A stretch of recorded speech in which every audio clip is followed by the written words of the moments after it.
Bonjour, frères et sœurs, shalom, shalom. Que le nom du Seigneur soit béni. Ce matin, notre méditation se trouve dans 2 Corinthiens, le chapitre 8, le verset 12. 2 Corinthiens 8, 12. Nous lisons. La bonne volonté, quand elle existe, est agréable en raison de ce qu'elle peut avoir à sa disposition et non de ce qu'elle n'a pas. Le thème de notre méditation est la bonne volonté. Nous allons parler de la bonne volonté. Quand on parle de la bonne volonté, qu'est-ce que cela veut dire? C'est l'empressement avec lequel nous faisons quelque chose. Un dévouement. L'empressement. On fait quelque chose avec dévouement, avec joie, sans contrainte. De tout cœur. C'est ça la bonne volonté. Le contraire, c'est ce que l'on appelle la négligence. On fait ça avec négligence, avec contrainte, sans joie. Comme si on était forcé à faire cela. C'est ça le contraire de la bonne volonté. Et ici, l'apôtre Paul, en s'adressant aux chrétiens de Corinthe, il leur parlait de comment donner les offrandes à Dieu. C'est en ce moment qu'il a parlé de la bonne volonté. Donner avec la bonne volonté. Et il dit, la bonne volonté, quand elle existe, elle est agréable. Et c'est la vérité. Ce matin, nous voulons parler de la bonne volonté que nous devons avoir dans tous les domaines de notre vie. Pas seulement lorsque nous voulons donner à Dieu. Avoir la bonne volonté dans tout ce que nous entreprenons. Vous savez, si nous voulons réussir dans la vie, il faut qu'il y ait cette bonne volonté-là. Lorsque vous accomplissez un travail, lorsque on vous a confié un travail, et que vous n'avez pas cette volonté-là, vous ne mettez pas la bonne volonté à faire le travail va être fait, hein, mais bâclé. Il ne sera pas bien, pas propre. Parce que votre cœur n'est pas dedans. Je donne un exemple.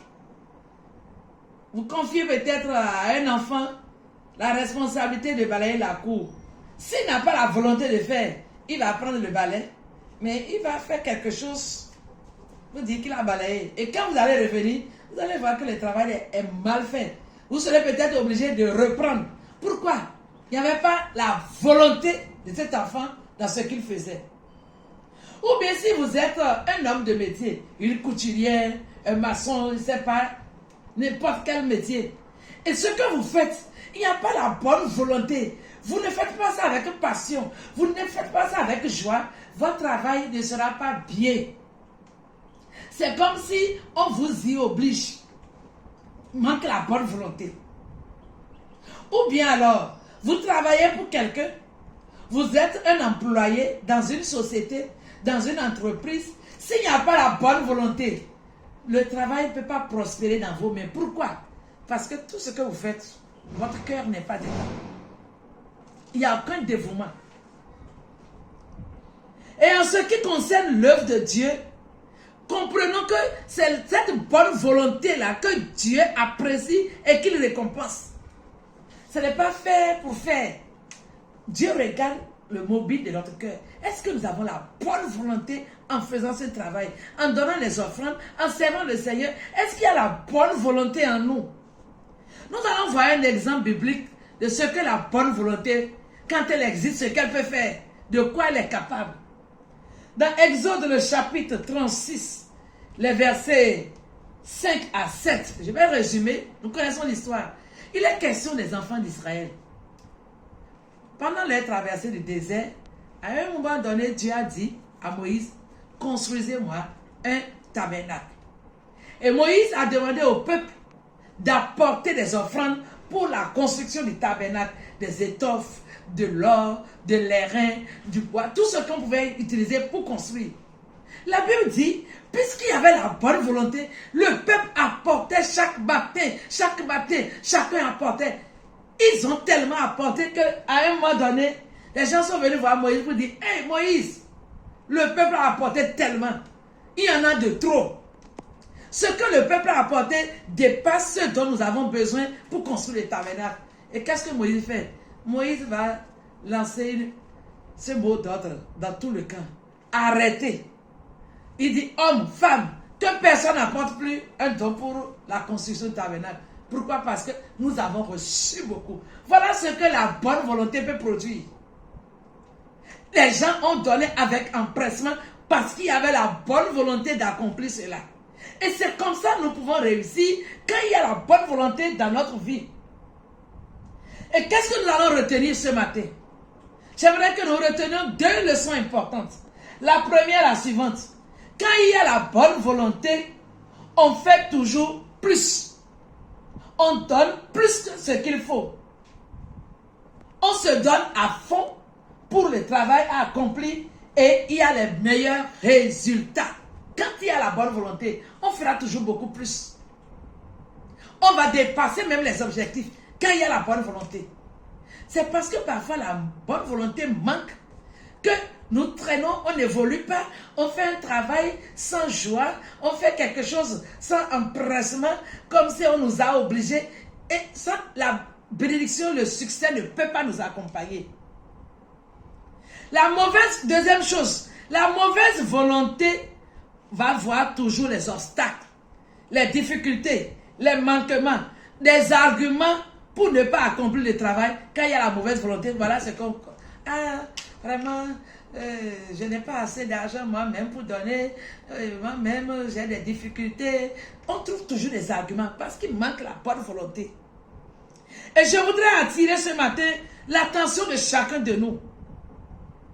Sur chacun de nous, faisons attention à la manière dont nous travaillons. Frères et sœurs, lorsque quelqu'un te confie son entreprise, il te confie un travail, ne raisonne pas en toi, même en disant, hein, c'est moi qui vais travailler et lui va avoir les récompenses. C'est ce que certains disent et ils ne font pas bien le travail. Tu peux rater ta bénédiction à cause de ça. Moi, je serai au soleil, il est à l'ombre là-bas et il va manger le fruit. Et moi, je suis au soleil. Et qu'est-ce que le résultat est quoi? On néglige le travail qu'on nous a confié.